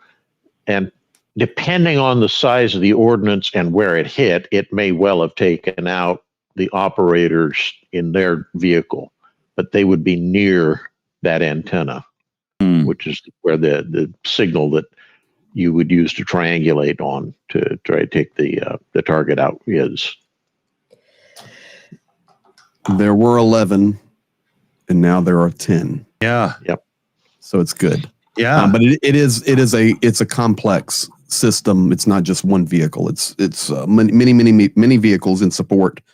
And then of course they will have security around it, and they will have other coverage around it. So it's really a good thing to have taken out. But no, it's not remotely controlled. It's a manned system.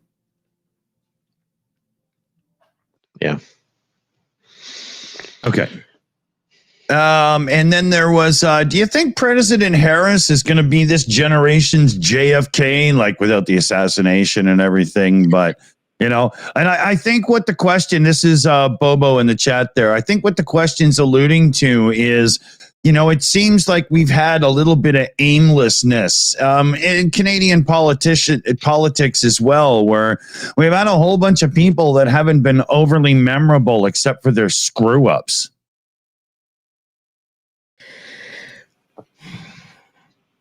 Hashtag make affair sexy again. Yeah. Yes. That was so funny. Oh man. That's a hard one to say how it's going to play out. Honestly, the president only does so much. The real indicator, I think, of where policy goes tends to be with the people who are appointed to the heads of the various agencies, departments, and so forth. They are the ones who come up with proposals for programs, and then the president basically helps try to push that along or decides, yeah, this one is okay. I don't like that. Make some changes. Right. So kind of how in the same way that Steve Jobs invented the iPod, right?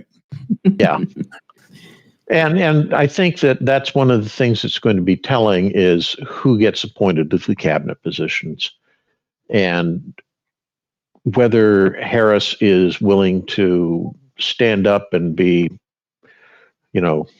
forward thinking and able to convey to the public the kind of vision for the future that some of the policies hopefully will have, as opposed to sitting back and just saying, yeah, we want this to pass because of this.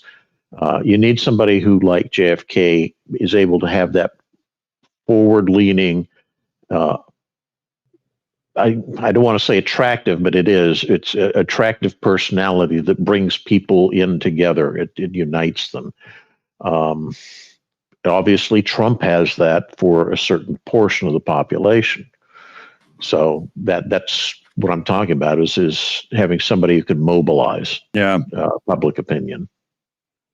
Any thoughts, Greg, as a Republican that's not a modern Republican? No, my thoughts are, to be quite honest, and I make it very, very clear. I believe we'll know in November what we'll be facing, and anything else is speculation. Because I am absolutely convinced that the election in America, what is happening in Europe, what is happening in Ukraine, Russia, the Middle East, China, North Korea, India, going off, man, Iran, the Sahel in destabilization in Africa. Yeah. I personally, and then we can jump to South America if you want. You can deal with such a complexity of topics, but I think, like the picture behind you, it's all intertwined. It is all interconnected. Legion of Doom stuff, man. I will say this: I completely agree with Commander McMillan in that. If Kamala Harris wins the presidency, it will be imperative that the proper people are placed in cabinet positions and the proper people are placed in positions that whether it's even down to press secretaries. We can go from that level, from press secretary to secretaries of defense, or whatever. Right now, our nation, the United States, and our world is in desperate need of coming together. And we have so much that divides us. We really need the right message and the right people to rally people together, to lay down the things that separate them and bring them together. So I think no matter whether it's Harris or Trump, it's going to be a team effort. And regardless, I don't think there's any way to predict it, because I think our country is extremely destabilized right now. Extreme. Yeah. So is ours, for the same reasons and stuff. We got it up here too.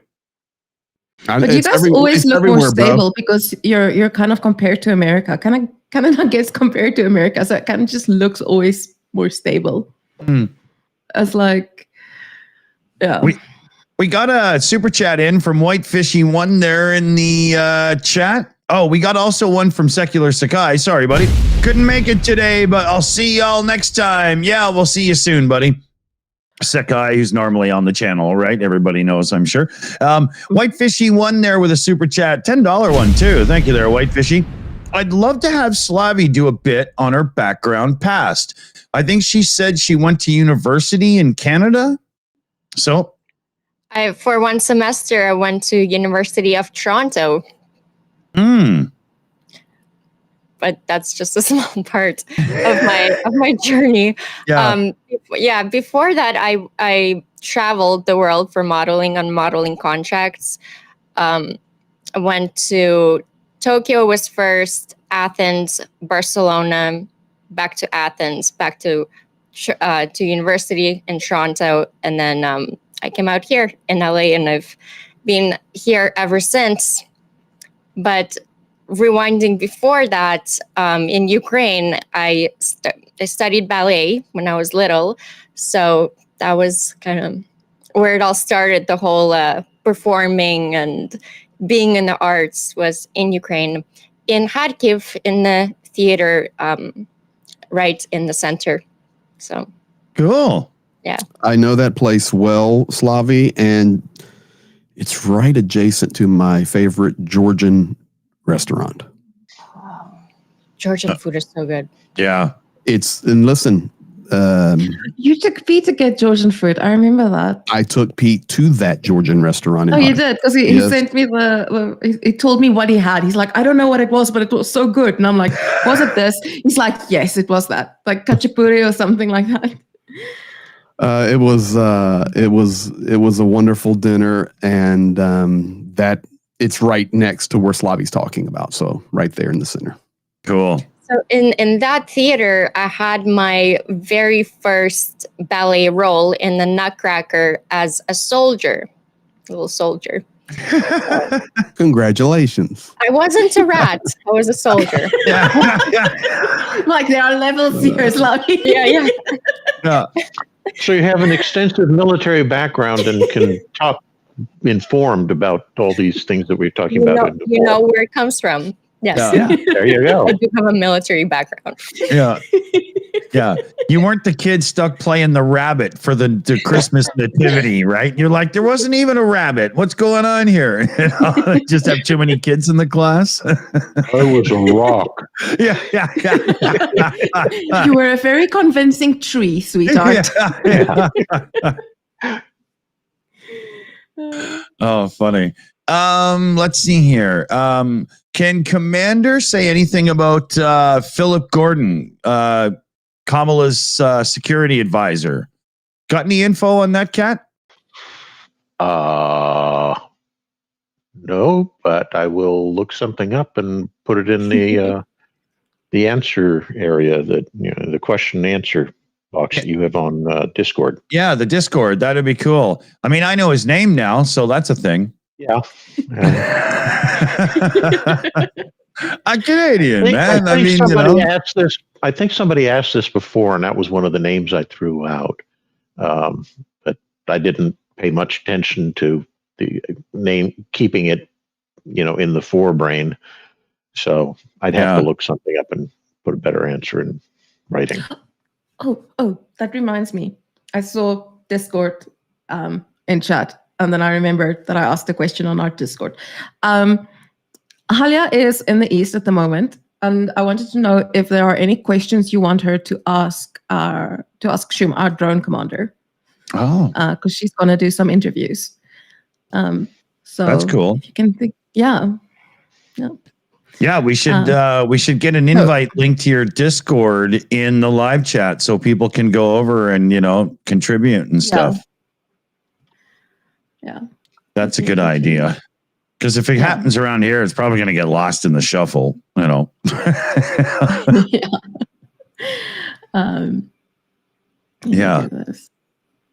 Was there anything else we wanted to get to? And Greg, you missed some of the beginning. Anything you wanted to just, dive into? No, I was able to give my Nick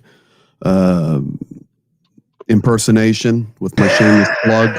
And I did see him in the chat. Hello, Nick. And Nick and I are planning to do some cooperative stuff together, and it's coming. Sorry about your luck. Yeah, I'm sorry about that. No, hopefully next week. And I also saw, I need to give a shout out to Mertzy. He is also a fellow Pennsylvanian. And I saw him in the chat representing the Oblast. So just wanted to say thank you. Thank you to everybody. And just remember, do the best you can do every day to support Ukraine. And do the best you can every day to make a positive difference in somebody's life. And the last time I checked, love wins and hatred loses. So there's just choose wisely. Choose wisely. Choose and never love, give up. Choose coming together. Never give up. And if you keep that as your narrative, and I try to. Even Moses was a basket case. Come on, it's okay. Are you really going biblical on me, Dawson? You really want to go biblical with Moses in the basket? And I did catch the little subliminal there. Yes, and Jonah was an expert on sushi. I get it. No problem, brother. Okay, I got you. That was pretty. I got that joke from my local church that's just around the corner, and it literally says, "Don't give up." Even Moses was a basket case. Like that's their thing right now. Is that the one you sent me a picture on? Yeah. I've sent you a few of their really good ones. Dick Dawson, I've influenced his life so much that, when he says he's having son issues or he needs to take care of family issues, he's really not. He's out driving around looking at church billboards, finding a good one to send me the picture of. Yeah, I share them over. It's funny, What was the other one they had? Imperfect people welcome. You'll be in good company. Yes. Oh, Dick, you're special. You're a unique bird, buddy. But the bottom line is, guys, we can accomplish much more by standing together. And the last time I checked, there are times I do not even agree with myself.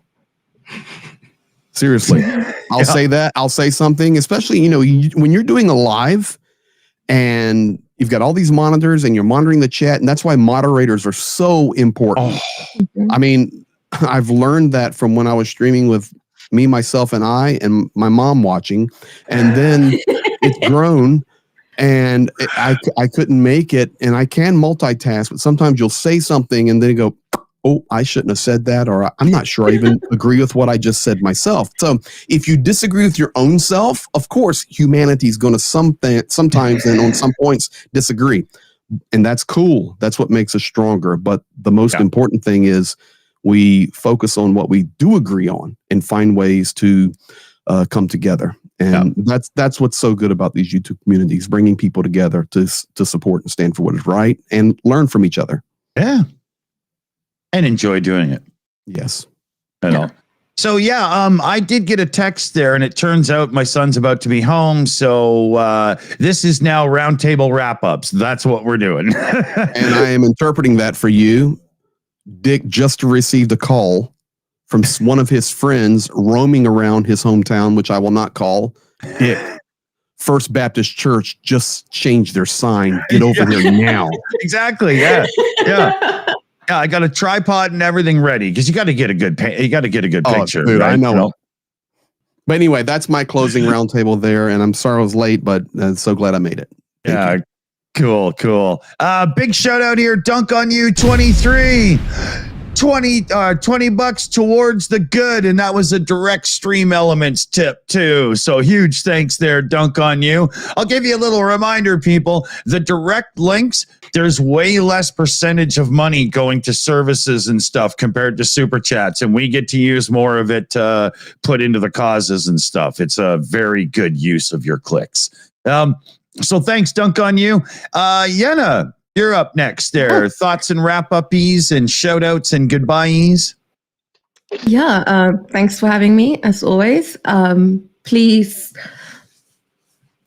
subscribe to Project Constantine's YouTube, watch our videos, and join our Discord. And if you have any money, please donate.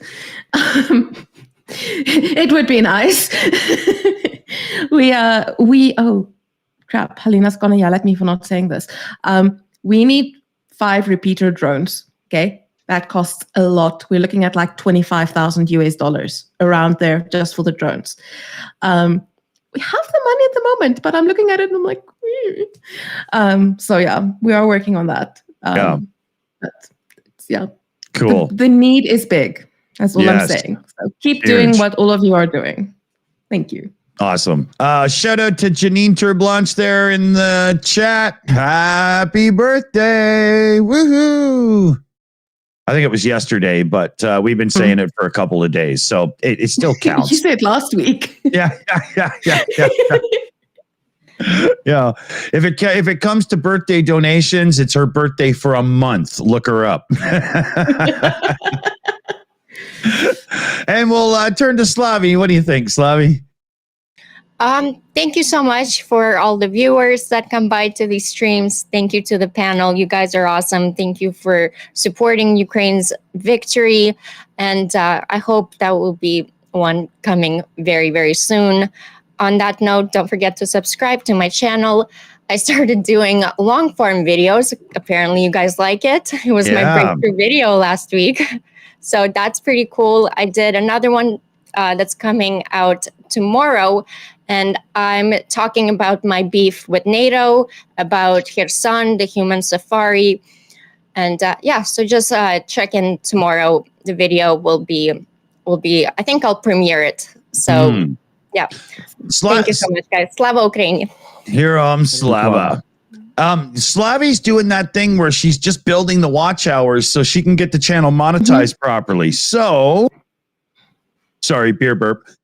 What you want to do is tonight when you go to sleep, go to Slavi's channel and put her videos on, put on autoplay, and just, let it play as you fall asleep and get some watch hours in for her. Does that work?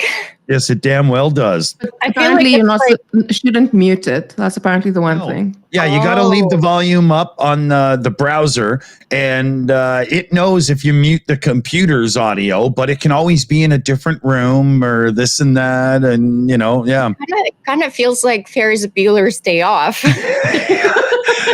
There's nothing wrong with gaming the system. Yeah.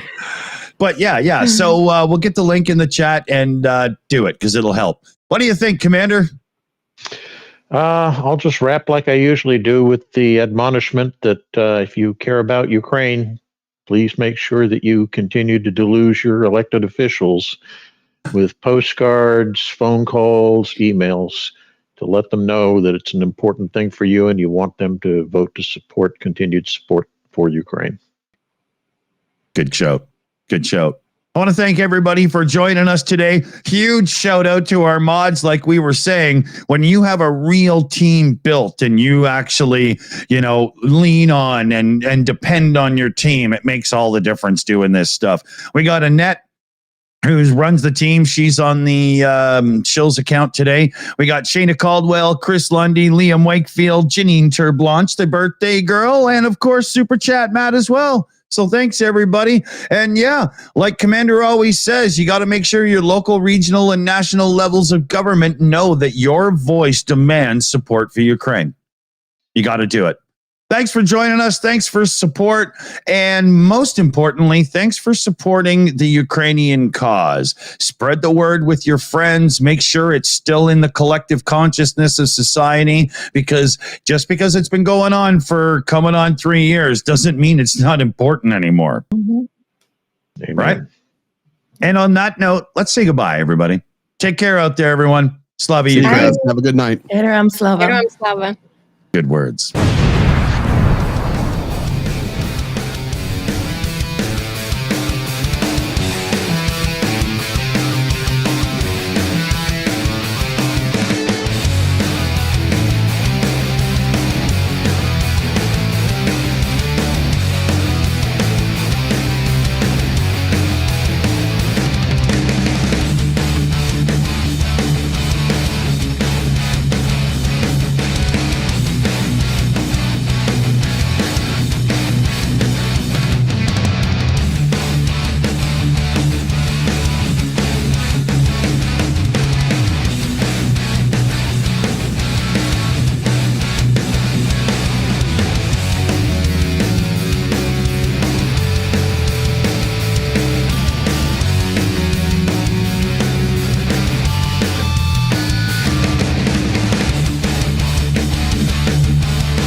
It's over. Go home.